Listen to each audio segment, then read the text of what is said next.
નમસ્કાર દર્શક મિત્રો, આપ જોઈ રહ્યા છો વડોદરા લાઈવ 24/7. હવે જોઈએ અગત્યના સમાચાર. વડોદરા શહેરના પૂર્વ વિસ્તારમાં આવેલા સૌથી મોટા આદ્યશક્તિ ગરબામાં ખેલૈયાઓ માટે કરાઈ સુચારુ વ્યવસ્થા. વડોદરા શહેરના પૂર્વ વિસ્તારમાં આવેલા સૌથી મોટા ગરબા એટલે કે આદ્યશક્તિ ગરબા વર્ષે પણ માતાજીના ભક્તો માટે આસ્થા અને આનંદનું કેન્દ્ર બન્યા છે. આ ગરબા નોન કોમર્શિયલ હોવાથી અહીં લોકો માત્ર મનોરંજન માટે જ નહીં પરંતુ માતાજીની સાધના માટે પણ આવે છે. આયોજકો દ્વારા ખેલૈયાઓને પ્રોત્સાહિત કરવા માટે દરરોજ વિવિધ માપદંડોના આધારે 100 જેટલા ખેલૈયાઓને ઇનામ આપવામાં આવે છે. આદ્યશક્તિ ગરબામાં રોજના 35,000થી વધુ ખેલૈયાઓ ભાતીગળ વેશભૂષામાં ગરબે ઘૂમે છે અને માતાજીની શક્તિનો અહેસાસ અનુભવે છે.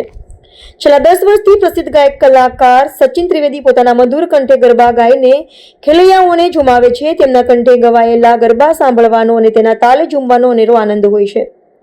આ ગરબાનું આયોજન હાલમાં આજવા ચોકડી પાસે આવેલા કમલાનગર પંડિત દીનદયાળ હોલ નજીક આશરે 5 લાખ ચોરસ ફૂટના વિશાળ મેદાનમાં કરવામાં આવ્યું છે.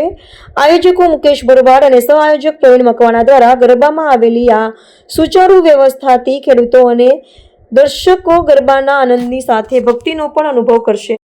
મારું નામ મુકેશ ભરવાડ છે. આદ્યશક્તિ ગરબા પૂર્વ વિસ્તારના સૌથી મોટા ગરબા છે. છેલ્લા 10 વર્ષથી આ આદ્યશક્તિ ગરબા અમે કરતા આવ્યા છે.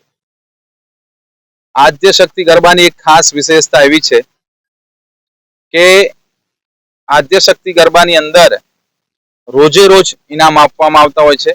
એ પણ 1, 2, 3, 4 નહીં, પણ 50, 100 ઇનામ રોજે રોજ આપવામાં આવતા હોય છે ને છેલ્લા દિવસે ખાસ કરીને મોટા ઇનામો પણ આપતા હોઈએ છે.